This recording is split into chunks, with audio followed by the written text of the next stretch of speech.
السلام علیکم ورحمۃ اللہ وبرکاتہ۔ شیخ سنان ریمانڈ نے کہا، یہ ہم تک رہنے دیں کہ ایوبی کے خلاف ہمیں کیا کرنا چاہیے۔ ہم آپ کو یہ بتانا چاہتے ہیں کہ آپ نے اس کے قتل کے لیے جو 4 آدمی بھیجے تھے وہ بھی ناکام ہو گئے ہیں، مارے گئے ہیں اور پکڑے گئے ہیں۔ صلاح الدین ایوبی پر آپ کا ایک بھی قاتلانہ حملہ کامیاب نہیں ہوا۔ اس سے یہ ظاہر ہوتا ہے کہ آپ اپنے بیکار آدمی بھیجتے رہے ہیں، جن کے مر جانے یا گرفتار ہو جانے سے آپ کو کوئی فرق نہیں پڑتا تھا۔ ہم آپ کو جو مراعات اور رقم دیتے رہے وہ ضائع ہو گئی ہے۔ صرف ایک صلاح الدین کے قتل نہ ہونے سے آپ کی رقم ضائع نہیں ہوئی۔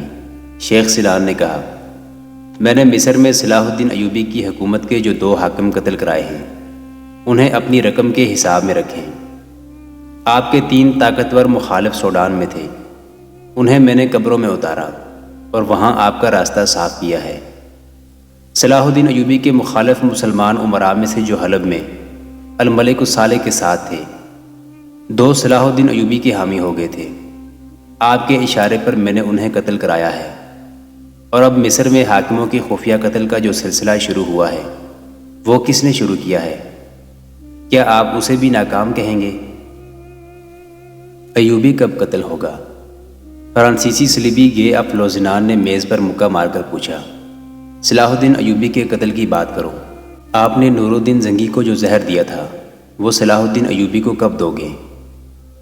جس روز اس قسم کے حالات پیدا ہو جائیں گے جیسے نور الدین زنگی کے وقت پیدا ہوئے تھے۔ شیخ سنان نے کہا، زنگی زلزلے کی تباہ کاری کے متاثرین کی امداد کے لیے اکیلا بھاگتا دوڑتا رہتا تھا۔ نہ اسے ہوش تھا نہ اس کے عملے کو کہ اس کے لیے جو کھانا پکتا ہے وہ کون پکاتا ہے اور کوئی اس کی نگرانی بھی کرتا ہے یا نہیں۔ اس موقع سے میرے ان آدمیوں نے جو میں نے آپ کے کہنے پر اس کے قتل کے لیے بھیج رکھے تھے فائدہ اٹھایا اور اس کے کھانے میں وہ زہر ملا دیا جو گلے کی بیماری بن گیا، اور وہ 3-4 دنوں بعد مر گیا۔ اس کے طبیب آج بھی کہتے ہیں کہ نور الدین زنگی خناق سے مرا ہے، مگر صلاح الدین ایوبی کے کھانے تک پہنچنا ممکن نہیں۔ کیا آپ اس باورچی کو خرید نہیں سکتے جو اس کا کھانا پکاتا ہے؟ ایک اعلیٰ کمانڈر نے پوچھا۔ اس کا جواب ہمارا دوست ہرمن دے سکتا ہے، شیخ سنان نے کہا، اور ہرمن کی طرف دیکھ کر مسکرایا۔ پچھلی کہانیوں میں ہرمن کا ذکر چند بار آیا ہے۔ وہ جرمنی کا رہنے والا تھا، علی بن سفیان کی طرح جاسوسی اور سراغ رسانی کا ماہر تھا، تخریب کاری اور کردار کشی میں خصوصی مہارت رکھتا تھا۔ مصر میں سلطان ایوبی کے خلاف جو سازشیں اور وسیع پیمانے پر ایک بغاوت ہوئی تھی وہ اسی نے کرائی تھی۔ سلطان ایوبی کے ان 2-4 اعلیٰ حکام کو بھی ہرمن نے اس کے خلاف کر دیا تھا جو سلطان ایوبی کے معتمد تھے۔ وہ مسلمان حکام اور عوام کی نفسیات اور کمزوریوں کو خوب سمجھتا تھا اور انہیں استعمال کرنے کا فن جانتا تھا۔ اسے ایک صلیبی بادشاہ فلپ آگسٹس اپنے ساتھ لایا تھا۔ وہ سوڈان، مصر اور عرب کے ہر حصے کی زبان مقامی لب و لہجے سے بول سکتا تھا۔ شیخ سنان ٹھیک کہتے ہیں، ہرمن نے کہا۔ اس سوال کا جواب مجھے دینا چاہیے کہ صلاح الدین ایوبی کے باورچی کو کیوں نہیں خریدا جا سکتا؟ اگر صلاح الدین پر ہوتا تو وہ اب تک زہر سے مارا جا چکا ہوتا۔ وہ اس کی پرواہ نہیں کرتا کہ اس کے کھانے کی کسی نے نگرانی کی ہے یا نہیں۔ اس نے اپنی جان کو خدا کے سپرد کر رکھا ہے۔ اس عقیدے کا وہ پکا ہے کہ اس کی موت کا جو دن مقرر ہے اس روز اسے اپنی جان خدا کے حضور پیش کرنی ہے، اور اسے کوئی انسان روک نہیں سکتا۔ اس کے محافظ دستے کا کمانڈر، خفیہ محکمے کا ایک ذمہ دار آدمی اور اس کا ایک معتمد خاص اس کا کھانا کھا کر دیکھتے ہیں۔ بعض اوقات طبیب آ جاتا ہے اور وہ بھی کھانا دیکھتا ہے۔ اس اتنی کڑی نگرانی کے علاوہ دوسری دشواری یہ ہے کہ صلاح الدین ایوبی کے باورچی اور دیگر تمام ملازم اس کے مرید ہیں۔ ان کے دلوں میں اس کی اندھی عقیدت ہے۔ ایوبی انہیں اپنے نوکر نہیں سمجھتا، ان کے ساتھ دوستوں اور بھائیوں جیسا سلوک کرتا ہے۔ پوری طرح جائزہ لیا جا چکا ہے۔ صلاح الدین ایوبی کے اس ذاتی حلقے میں سے کسی کو خریدنا، اس حلقے میں اپنا کوئی آدمی داخل کرنا ممکن نہیں۔ اس کے پاس ایسے افراد ہیں جو اس کے گرد حصار کھینچے ہوئے ہیں۔ یہ ہیں علی بن سفیان، غیاث بلبیس، حسن بن عبداللہ اور زاہدان۔ یہ سب اتنے ماہر سراغ رساں ہیں کہ ان کی نظریں انسان کے ضمیر اور روح کو بھی دیکھ لیتی ہیں۔ اسلام کا خاتمہ۔ فلپ آگسٹس نے کہا، میں 100 بار کہہ چکا ہوں کہ ہمیں اسلام کا خاتمہ کرنا ہے۔ یہ ایسا مذہب ہے جو انسان کی روح کو قبضے میں لے لیتا ہے۔ جس کسی نے اسلام کو اپنی روح میں اتار لیا، اسے دنیا کی کوئی طاقت شکست نہیں دے سکتی۔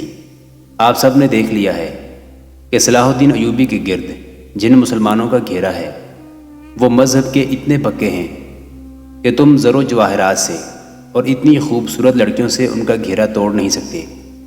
وہ مسلمان کچے ایمان کے ہیں جنہیں تم خرید لیتے ہو۔ انہوں نے اسلام کو اپنی روح میں نہیں اترنے دیا۔ تم نے دیکھا ہے کہ ہمارے کتنے بڑے بڑے لشکروں کو صلاح الدین ایوبی کے کتنے تھوڑے تھوڑے سپاہیوں نے کتنا نقصان پہنچایا ہے۔ جہاں ہمارے گھوڑے تھکن اور پیاس سے رہ جاتے ہیں، وہاں صلاح الدین ایوبی کے سپاہی تھکن اور پیاس سے بے نیاز رہتے ہیں۔ اس قوت کو یہ لوگ ایمان کہتے ہیں۔ ہمیں ان کا ایمان کمزور کرنا ہے۔ ان کے 1-2 امراء یا اعلیٰ حکام کو ہاتھ میں لینا بے شک ضروری ہے۔ اس سے آپ نے بہت فائدہ اٹھایا ہے، لیکن کوئی ایسا طریقہ اختیار کرو جس سے اس قوم کے دل میں اپنے مذہب کے خلاف بیزاری پیدا ہو جائے۔ پختہ عمر کے آدمیوں کے نظریات بدلنا آسان نہیں ہوتا۔ ان کی نسل کو بچپن اور لڑکپن میں اپنا نشانہ بنا لو۔ کچے ذہن کو تم اپنے سانچے میں ڈھال سکتے ہو، ان کے حیوانی جذبے کو بھڑکاؤ۔ یہودی یہ کام کر رہے ہیں، ہرمن نے کہا، اور اس محاذ پر میں جو کچھ کر رہا ہوں اس کے نتائج آہستہ آہستہ سامنے آ رہے ہیں۔ ایک دن یا چند ایک دنوں میں آپ کسی کے نظریات اور عقیدے نہیں بدل سکتے۔ اس عمل میں وقت لگتا ہے، ایک دور گزر جاتا ہے۔ یہ عمل جاری رہنا چاہیے۔ فلپ آگسٹس نے کہا، میں یہ توقع نہیں رکھوں گا کہ نتائج ہماری زندگی میں سامنے آئیں۔ مجھے پوری امید ہے کہ ہم نے کردار کشی کا یہ عمل جاری رکھا تو وہ وقت آئے گا کہ مسلمان برائے نام مسلمان رہ جائیں گے۔ ان کے ہاں مذہبی فرائض محض رسمی بن جائیں گے اور ان پر ہمارا رنگ چڑھ جائے گا۔ ان کی سوچوں پر صلیب غالب آ جائے گی۔ شیخ سنان۔ ریمانڈ نے شیخ سنان سے کہا، اگر آپ ہم سے عصیات کے قلعے کے بدلے ایک اور قلعے کا مطالبہ کریں گے تو ہم ابھی یہ مطالبہ پورا نہیں کر سکیں گے۔ ہمارا معاہدہ قائم رہے گا۔ قلعے کے سوا دوسری تمام مراعات آپ کو حاصل رہیں گی۔ اگر آپ ان مراعات اور مالی وظیفوں کو برقرار رکھنا چاہتے ہیں تو قاہرہ میں اور خصوصاً تمام تر مصر میں صلاح الدین ایوبی کی فوج اور انتظامیہ کی اہم شخصیات کا قتل جاری رکھیں۔ صلاح الدین ایوبی کے قتل کی بھی کوشش جاری رکھیں۔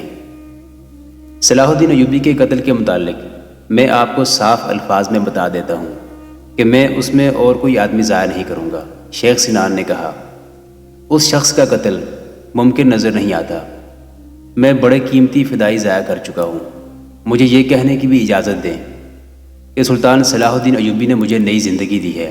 میں نے اس کے آگے ہتھیار ڈالے تو مجھے یہ توقع تھی کہ میں نے اس پر جتنے قاتلانہ حملے کرائے ہیں ان کا انتقام لینے کے لیے وہ مجھے اور میرے چیدہ فدائیوں کو قتل کر دے گا، لیکن اس نے میری اور میرے آدمیوں کی جان بخشی کر دی۔ میں تو یہ سمجھا تھا کہ وہ ہمیں دھوکہ دے رہا ہے۔ جو ہی ہم پیٹھ پھیریں گے وہ ہم پر تیروں کا می برسا دے گا یا ہم پر گھوڑے دوڑا دے گا۔ آپ مجھے دیکھ رہے ہیں، میں اپنے تمام آدمیوں اور پوری فوج کے ساتھ آپ کے سامنے زندہ موجود ہوں۔ آپ مجھے مراعات سے محروم کر دیں۔ میں صلاح الدین ایوبی کے قتل سے دستبردار ہو گیا ہوں۔ البتہ قاہرہ میں میرے آدمیوں کی کارگزاری سے آپ کو مایوسی نہیں ہوگی۔ قاہرہ میں ایسے حالات پیدا کر دیے گئے ہیں جو صلاح الدین ایوبی کو قاہرہ جانے پر مجبور کر دیں گے۔ ہرمن نے کہا، بہت جلد سوڈانی مصر کی سرحدی چوکیوں پر حملوں کا سلسلہ شروع کر دیں گے۔ مصر پر کوئی بڑا حملہ نہیں کیا جائے گا، حملے کا دھوکہ دیا جائے گا تاکہ صلاح الدین ایوبی شام سے مصر چلا جائے۔ ہرمن جاسوسی اور سراغ رسانی کا ماہر تھا، لیکن اسے معلوم نہیں تھا کہ اس کانفرنس میں جو خاص ملازم شراب اور کھانے کی چیزیں لا اور لے جا رہے تھے ان میں وکٹر نام کا ایک فرانسیسی سلطان ایوبی کا جاسوس تھا، اور انہی خاص ملازموں میں راشد چنگیز نام کا ایک ترک مسلمان بھی تھا جس نے اپنے آپ کو یونان کا عیسائی ظاہر کر کے یہ نوکری حاصل کی تھی۔ یہ بھی سلطان ایوبی کا جاسوس تھا۔ ہرمن نے ان خاص ملازموں کو جو کانفرنسوں اور کمانڈروں کی محفلوں اور دعوتوں میں حاضر رہتے اور کھانا کھلاتے تھے، گہری چھان بین کے بعد اس ملازمت کے لیے منتخب کیا تھا۔ پہلے بتایا جا چکا ہے کہ سلطان ایوبی نے جاسوسوں کا جال پھیلا رکھا تھا۔ اسے صلیبیوں کے دور اندر کی باتوں کا قبل از وقت علم ہو جاتا تھا۔ اب شیخ سنان کی اس کانفرنس کی تمام باتیں اس کے 2 جاسوسوں نے سن لی تھیں، جنہیں چند دنوں تک سلطان ایوبی تک پہنچ جانا تھا۔ ان دنوں قاہرہ میں زمین دوز تخریب کاری بڑھ گئی تھی۔ مصر کی فوج کے نائب سالار سے ایک درجہ کم عہدے کا ایک کماندار شہر کے باہر مردہ پایا گیا۔ وہ شام کے بعد گھر سے نکلا تھا، ساری رات گھر نہ آیا۔ صبح اس کی لاش دیکھی گئی۔ اس کے جسم پر کوئی زخم نہیں تھا، کوئی چوٹ نہیں تھی۔ سراغ رسانوں نے جائے واردات پر ایک تو مرنے والے کے نقوش پا دیکھے اور 2 نقوش کسی اور کے تھے۔ اس کماندار کے چال چلن کی سب تعریف کرتے تھے۔ اس کا اٹھنا بیٹھنا غلط یا مشکوک قسم کے لوگوں کے ساتھ نہیں تھا۔ اس کی ایک ہی بیوی تھی جو اس سے ہر لحاظ سے مطمئن تھی۔ اس کی موت کا باعث معلوم کرنے کی بہت کوشش کی گئی۔ اگر یہ قتل تھا تو قاتل کا کوئی سراغ نہیں مل رہا تھا۔ 3-4 دنوں بعد اسی عہدے کا ایک اور فوجی کماندار بالکل اسی طرح ایک صبح اپنے کمرے میں مردہ پایا گیا۔ وہ فوجی بارکوں کے ایک کمرے میں رہتا تھا۔ اس کے متعلق بھی رپورٹیں بالکل صاف تھیں۔ اس کے دوستوں کے حلقے میں اپنے ہی دستے کے کچھ آدمی تھے۔ ان میں سے کسی کے ساتھ اس کا لڑائی جھگڑا نہیں تھا۔ قتل کی بظاہر وجہ کوئی نہیں تھی۔ اسے قتل کہا ہی نہیں جا سکتا تھا کیونکہ جسم پر زخم یا چوٹ کا کوئی ہلکا سا بھی نشان نہیں تھا۔ یہ لاش سرکاری طبیب نے دیکھی۔ لاش کے ہونٹوں کے کونوں پر ذرا ذرا سی جھاگ تھی۔ اس نے یہ جھاگ لکڑی کے ایک لمبوترے ٹکڑے کے سرے پر لگا لی۔ اس نے ایک کتا منگوایا اور یہ جھاگ گوشت کے ایک ٹکڑے پر لگا کر ٹکڑا کتے کو کھلا دیا۔ اس نے کتے کو اپنے گھر لے جا کر باندھ دیا اور اسے دیکھتا رہا۔ کتے نے کوئی غیر معمولی حرکت نہ کی۔ اسے جو کھانے کو دیا گیا وہ کھاتا رہا۔ طبیب ساری رات جا کر کتے کو دیکھتا رہا۔ آدھی رات کے بعد کتا اٹھا اور جہاں تک رسی اجازت دیتی تھی وہ بڑے آرام سے ٹہلتا رہا۔ وہ بہت دیر تک ٹہل کر رکا اور گر پڑا۔ طبیب نے دیکھا کتا مر چکا تھا۔ طبیب نے رپورٹ دی کہ دونوں کمانداروں کو ایسا زہر دیا گیا ہے جس سے کوئی تلخی نہیں ہوتی۔ انسان نہایت اطمینان سے مر جاتا ہے۔ سراغ رسانوں نے دونوں کمانداروں کے متعلق گہری تفتیش کی۔ یہ معلوم کرنے کی بہت کوشش کی گئی کہ زندگی کے آخری روز وہ کس کس سے ملے، کہاں گئے اور انہوں نے کس کے ساتھ کچھ کھایا پیا، مگر کوئی سراغ نہ ملا۔ شادی شدہ کماندار کی بیوی سے بھی پوچھ گچھ کی گئی لیکن اس پر شک کی کوئی وجہ نہیں تھی۔ دونوں کمانداروں میں مشترکہ وصف یہ تھا کہ پکے مسلمان تھے۔ میدان جنگ میں ان کی کمانڈ اور دلیری کی تعریف سلطان ایوبی نے بھی کی تھی۔ دونوں سرحدی دستوں کے کمانڈر رہ چکے تھے اور انہوں نے کئی ایک سوڈانیوں کو سرحد پار کرتے گرفتار کیا تھا۔ سوڈانیوں نے انہیں بہت رشوت پیش کی تھی جو انہوں نے قبول نہیں کی تھی۔ اب دونوں کو نائب سالاری کی ترقی ملنے والی تھی۔ وہ اس قابل تھے کہ کسی بھی جگہ حملے کی قیادت آزادانہ کر سکیں۔ علی بن سفیان نے رائے دی کہ قتل کی یہ دونوں وارداتیں صلیبی تخریب کاروں کی ہیں اور قاتل فدائی ہیں۔ اس نے کہا کہ دشمن نے اب اہم شخصیتوں کے قتل کا سلسلہ شروع کر دیا ہے۔ تمام کمانداروں اور حکام کو خبردار کر دیا گیا کہ کسی اجنبی یا مشکوک آدمی کے ہاتھ سے کوئی چیز نہ کھائیں اور ایسے آدمیوں پر نظر رکھ کر انہیں پکڑنے کی کوشش کریں جو دوستی لگانے اور کھانے پینے کی کوئی چیز پیش کرنے کی کوشش کریں۔ سراغ رساں مصروف ہو گئے۔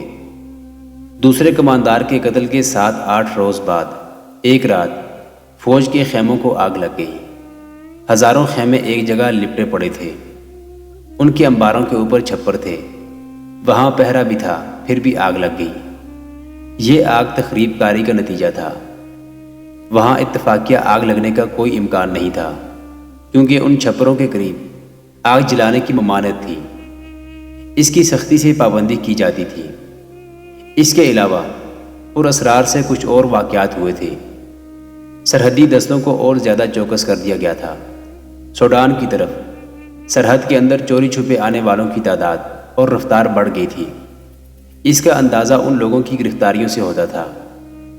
علی بن سفیان نے اپنی انٹیلیجنس کو اور زیادہ پھیلا دیا اور پہلے سے زیادہ ہوشیار کر دیا تھا۔ قاہرہ سے کچھ دور دریائے نیل کے کنارے پہاڑی علاقہ تھا۔ اس کے اندر کہیں فرعونوں کے زمانے کے کھنڈر تھے۔ اس سے پہلے ایسے واقعات ہوئے تھے کہ صلیبی اور سوڈانی تخریب کاروں نے ایسے کھنڈروں کو خفیہ اڈوں کے طور پر استعمال کیا تھا۔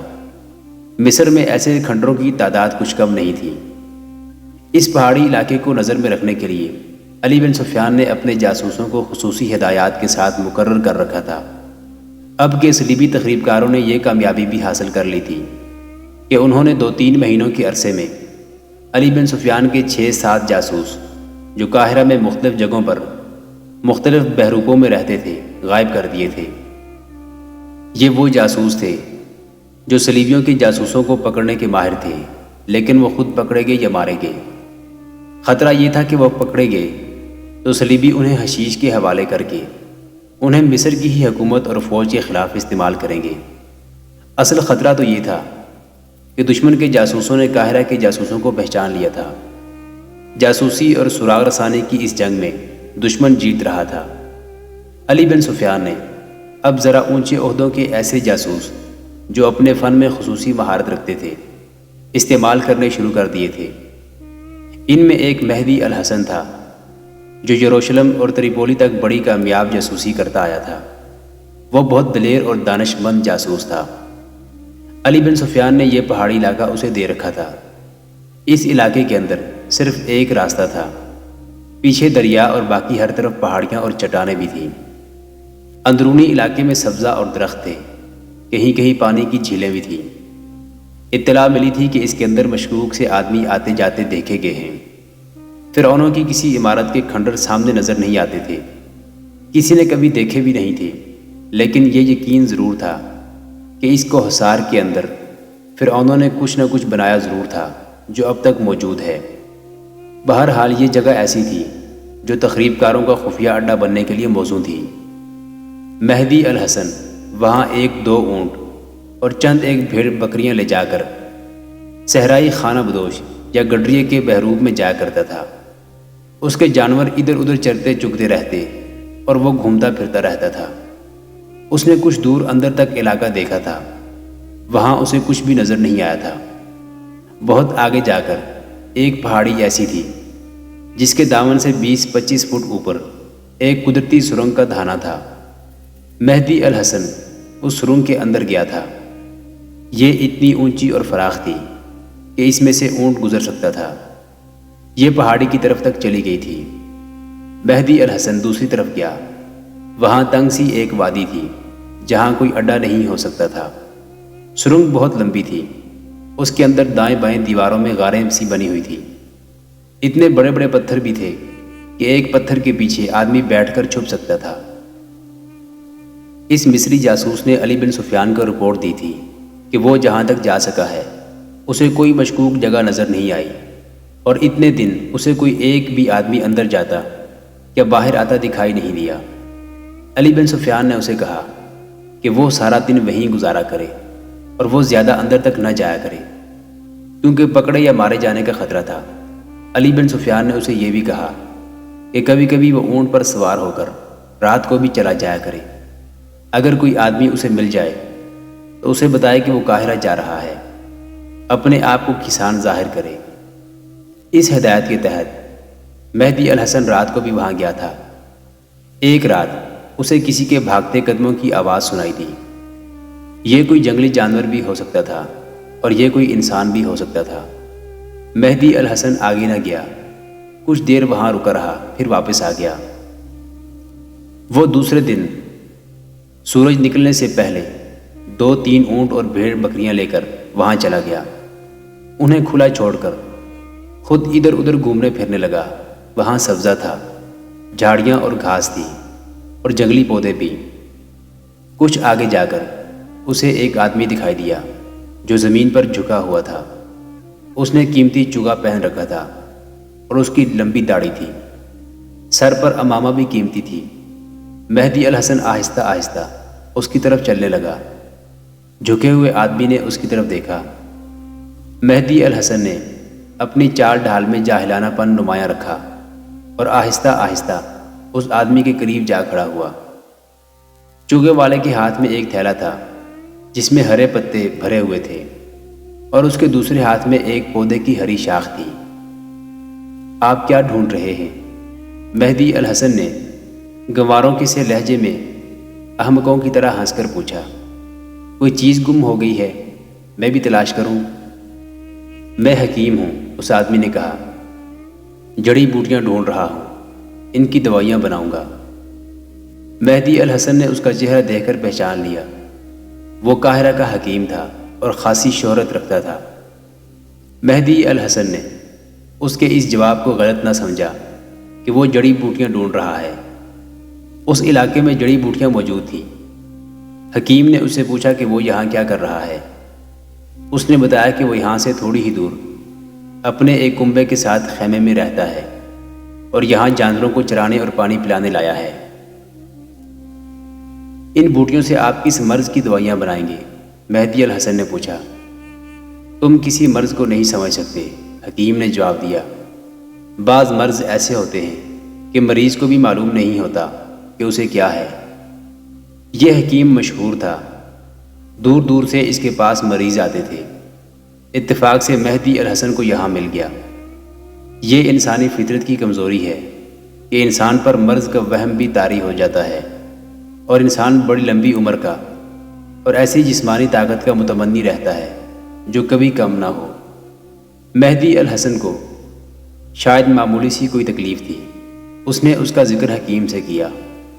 اس نے نبض پر ہاتھ رکھا، پھر اس کی آنکھوں میں جھانکا اور یوں چونکا جیسے اسے ان آنکھوں میں کوئی عجیب چیز نظر آئی ہو۔ اس نے مہدی الحسن کو سر سے پاؤں تک دیکھا۔ حکیم کے چہرے پر حیرت کا تاثر تھا۔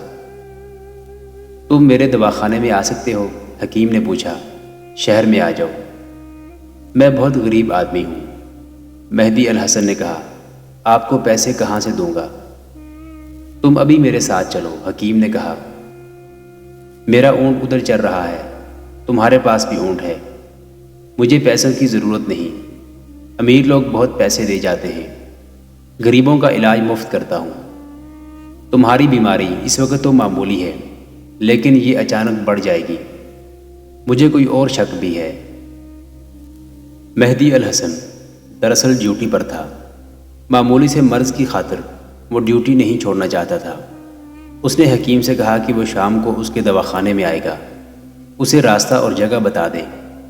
مہدی الحسن کو اچھی طرح معلوم تھا کہ اس کا دواخانہ کہاں ہے۔ وہ انجان بنا رہا اور حکیم نے اسے سمجھا دیا کہ دواخانہ کہاں ہے۔ مہدی الحسن شام کے بعد اسی بہروپ میں حکیم کے دواخانے میں چلا گیا۔ اس نے اونٹ ساتھ رکھا تھا تاکہ حکیم کو شک نہ ہو۔ اسے خود حکیم پر کوئی شک نہ تھا۔ وہ جانتا تھا کہ حکیم جڑی بوٹیاں تلاش کرتے رہتے ہیں۔ اسے فی الواقع خیال پیدا ہو گیا تھا کہ جسے وہ معمولی سی تکلیف سمجھتا ہے وہ خطرناک بیماری بن سکتی ہے۔ حکیم نے اسے اچھی طرح دیکھا اور کہا، میں دوائی دے دیتا ہوں، اگر اس سے افاقہ نہ ہو تو وہ کوئی اور بندوبست کرے گا، کیونکہ اسے کوئی اور شک ہے۔ مہدی الحسن نے پوچھا، اور کیا شک ہے؟ اللہ نہ کرے میرا شک درست ہو، حکیم نے کہا۔ تم خوبصورت ہو، صحرا میں گھومتے پھرتے رہتے ہو۔ جس جگہ تم مجھے ملے تھے وہ جگہ ٹھیک نہیں، وہاں بدروحیں رہتی ہیں۔ ان میں بعض فرعونوں کے وقتوں کی بڑی حسین لڑکیوں کی بدروحیں ہیں۔ انہیں فرعونوں نے زبردستی اپنے پاس رکھا اور عیاشی کا ذریعہ بنایا تھا، پھر انہیں مروا ڈالا تھا، کیونکہ اس کی جگہ انہیں دوسری لڑکیاں مل گئی تھیں۔ روح بوڑھی نہیں ہوتی، ہمیشہ جوان رہتی ہے۔ جن لڑکیوں کو قتل کیا گیا تھا ان کی روحیں اس سرسبز خطے میں بھٹکتی رہتی ہیں۔ مجھے شک ہے کہ تمہاری شکل و صورت فرعونوں کے دور کے کسی ایسے جوان سے ملتی جلتی ہے جسے اس دور کی کوئی لڑکی چاہتی تھی، مگر وہ کسی فرعون کا شکار ہو گئی۔ تم اس جگہ جاتے رہتے ہو، اس لڑکی کی بدروح نے تمہیں دیکھ لیا ہے اور تمہاری روح کے ساتھ دل بہلا رہی ہے۔ یہ مجھے نقصان تو نہیں پہنچائے گی؟ مہدی الحسن نے حکیم کی بات سے متاثر ہو کر پوچھا، بدروح کی دوستی اچھی تو نہیں ہوتی، کیا آپ اس بدروح سے نجات دلا سکتے ہیں؟ میرا شک غلط ہو سکتا ہے، حکیم نے کہا، پہلے دوائی دوں گا، افاقہ نہ ہوا تو بدروح کا کچھ کروں گا، میرے پاس اس کا بھی علاج ہے، تعویذ دوں گا، عمل کروں گا، ضرورت پڑی تو اس بدروح کے ساتھ تمہاری ملاقات کرا دوں گا۔ بدروح سے نجات حاصل کرنے کا یہ بھی ایک طریقہ ہوتا ہے، بدروح کوئی نقصان نہیں پہنچائے گی۔ مہدی الحسن قابل اور ذہین جاسوس تھا، لیکن وہ عالم فاضل نہیں تھا۔ اپنی قوم کے ہر فرد کی طرح جنات، چڑیلوں اور بدروحوں کے وجود پر یقین رکھتا تھا۔ اس نے ان کی جو کہانیاں اور روایتیں سنی تھیں انہیں سچ مانتا تھا۔ حکیم کا ایک ایک لفظ اس کے دل میں اتر گیا اور اس پر بدروح کا خوف طاری ہو گیا۔ وہ حکیم کے پاس جاسوسی کے لیے نہیں، علاج کے لیے ہی گیا تھا۔ حکیم نے اسے تسلی دی کہ وہ کوئی فکر نہ کرے، لیکن وہ فکر بند ہو گیا۔ حکیم نے اسے دوائی کی صرف ایک خوراک دی اور کہا کہ رات سونے سے پہلے کھا لے۔ اس نے سونے سے پہلے یہ دوائی کھا لی، اسے فوراً نیند آ گئی۔ اس سے پہلے اس کی اتنی جلدی آنکھ کبھی نہیں لگی تھی۔ صبح آنکھ کھلی تو اس نے محسوس کیا کہ اس کی طبیعت غیر معمولی طور پر حشاش بشاش ہے۔ وہ سب سے پہلے علی بن سفیان کے پاس گیا۔ اسے یہ نہ بتایا کہ اس نے اس پہاڑی علاقے میں حکیم کو جڑی بوٹیاں تلاش کرتے دیکھا تھا۔ یہ بتانے والی بات نہیں تھی، کیونکہ حکیم کوئی مشکوک انسان نہیں تھا۔ وہ قاہرہ کا اتنا مشہور اور قابل حکیم تھا کہ فوج اور حکومت کے بڑے بڑے افسر بھی اس کے پاس علاج کے لیے جاتے تھے۔ اس کے متعلق یہ بھی مشہور تھا کہ تعویذ بھی دیتا اور جنات وغیرہ کو بھی قبضے میں رکھتا ہے۔ علی بن سفیان نے مہدی الحسن سے کہا کہ وہ اسی جگہ جائے، اسے وہاں کوئی نہ کوئی مشکوک انسان ضرور نظر آئے گا۔ علی بن سفیان دراصل تخریب کاروں کے ایک اڈے کی تلاش میں تھا۔ مہدی الحسن اس طرف جاتے حکیم کے پاس چلا گیا۔ وہ گڈریوں کے لباس میں تھا۔ اس نے حکیم سے کہا کہ وہ صبح سویرے اتنی دور سے یہ بات بتانے آیا ہے کہ رات اسے بہت گہری نیند آئی ہے اور اب وہ اتنا حشاش بشاش ہے جتنا وہ پہلے کبھی نہیں ہوا تھا۔ اگر شام تک تم اسی حالت میں رہے تو بدروح نہیں ہو سکتی، حکیم نے کہا، شام کو پھر آ جانا۔ مہدی اونٹ پر سوار ہوا اور اپنی ڈیوٹی پر روانہ ہو گیا۔ اس سرسبز جگہ وہ بہت دنوں سے جا رہا تھا اور سارا دن وہاں رہتا تھا، رات کو بھی وہاں گیا تھا، مگر اب حکیم سے ملاقات کے بعد اسے اس جگہ سے ڈر محسوس ہونے لگا۔ حکیم نے اسے بتایا تھا کہ بدروح نقصان نہیں پہنچائے گی، کیونکہ وہ محبت کی خاطر اس کی روح کے پاس آتی ہے۔ پھر بھی اندیکھی پراسرار مخلوق کا ڈر قدرتی تھا۔ اسے ایسے محسوس ہونے لگا جیسے اس کے گرد بدروحیں منڈلا رہی ہوں۔ وہ دلیر آدمی تھا، ڈر کو دل سے نکالنے کی کوشش کرنے لگا اور اس بدروح کو تصور میں لانے لگا جس کا ذکر حکیم نے کیا تھا۔ اس تصور نے اسے تسکین دی اور وہ ادھر ادھر گھومنے لگا۔ اچانک اس نے محسوس کیا کہ اس کی طبیعت جو اتنی زیادہ حشاش بشاش تھی بجھ رہی ہے اور دل پر گھبراہٹ طاری ہو رہی ہے۔ اس نے اپنے آپ کو سنبھالنے کی بہت کوشش کی، لیکن گھبراہٹ بڑھتی گئی اور اس نے حکیم کو اپنی جو تکلیف بتائی تھی وہ پہلے کی نسبت زیادہ ہو گئی۔ اس نے اسی وقت حکیم کے پاس جانا چاہا، لیکن ڈیوٹی نہیں چھوڑ سکتا تھا۔ برداشت کرتا رہا۔ بہت دیر بعد اس کی طبیعت گھبراہٹ سے آزاد ہونے لگی اور آہستہ آہستہ اس حالت میں آ گئی جس میں کل دوائی کھانے سے پہلے تھی۔ اسے یقین ہو گیا کہ یہ بدروح کا اثر ہے۔ دن گزر گیا۔ اس نے اونٹوں اور بھیڑ بکریوں کو اکٹھا کیا اور انہیں وہاں لے گیا جہاں روزانہ لے جاتا تھا۔ اونٹ پر سوار ہو کر وہ شہر میں حکیم کے پاس چلا گیا۔ اسے اپنی طبیعت کی یہ تبدیلی بتائی۔ حکیم نے بدروح کے شک کا اظہار کیا، لیکن ایک روز اور دوائی کھانے کو کہا۔ اس نے دوائی دے دی جو مہدی الحسن نے رات سونے سے پہلے کھا لی۔ گزشتہ رات کی طرح اسے نیند آئی اور صبح طبیعت شگفتہ تھی۔ وہ روزمرہ کی طرح علی بن سفیان کے پاس گیا اور وہاں سے اپنی ڈیوٹی کی جگہ پر چلا گیا۔ اس کی جسمانی حالت اچھی رہی، ذہنی حالت یہ تھی کہ بدروح کا خیال غالب تھا۔ آدھا دن گزرا تو اس کی شگفتگی کم ہونے لگی، جو آہستہ آہستہ ختم ہو گئی، اور اس کی جگہ گھبراہٹ اور اداسی آ گئی۔ اس نے دھیان ادھر ادھر کرنے کی کوشش کی اور ٹہلنے لگا۔ پھر آہستہ آہستہ طبیعت ٹھکانے آ گئی۔ اس کے کانوں میں ایسی آواز پڑی جیسے دور کہیں کوئی عورت رو رہی ہو۔ رونے کی آواز بلند ہوئی، پھر مدھم ہوتے ہوتے خاموش ہو گئی۔ مہدی الحسن جہاں تھا وہیں رہا۔ یہ کوئی بدرو رو رہی تھی، اور یہ وہی بدرو ہو سکتی تھی جس کا ذکر حکیم نے کیا تھا۔ مہدی الحسن کے دل پر خوف طاری ہوا، جس پر اس نے قابو پا لیا۔ اس نے یہ ارادہ کیا کہ بدروح سے بات کرے، لیکن حکیم نے اسے بتایا نہیں تھا کہ بدروح کے ساتھ بات کرنی چاہیے یا نہیں۔ اگر وہ کسی اور جگہ اور مختلف ماحول میں کسی عورت کے رونے کی آواز سنتا تو دوڑ کر مدد کو پہنچتا، لیکن یہاں کسی جیتی جاگتی عورت کا کوئی کام نہیں تھا۔ یہ فرعونوں کے دور کی کسی لڑکی کی بدروح تھی۔ شام کو وہ کل کی طرح حکیم کے پاس گیا اور اسے بتایا کہ اس کی حالت کیا ہوئی اور اس نے کیسی آوازیں سنی ہیں۔ حکیم گہری سوچوں میں کھو گیا اور بولا، میرا شک یقین میں بدل گیا ہے، یہ بدروح ہے، گھبراؤ نہیں۔ میں ابھی ایک تعویذ دوں گا، پھر بدروح سے پوچھوں گا کہ وہ کیا چاہتی ہے، اس کے مطابق کچھ اور کروں گا، لیکن تمہیں ڈرنا نہیں چاہیے۔ یہ بدروح تمہارے ساتھ محبت کرتی ہے، اس لیے تمہیں کوئی نقصان نہیں پہنچائے گی۔ تم اس جگہ جاتے رہنا۔ اگر تم نے اس بدروح سے بھاگنے کی کوشش کی تو نقصان کا خطرہ ہے۔ حکیم نے اسے ایک تعویذ دے دیا جو اس نے اپنے بازو کے ساتھ باندھ دیا۔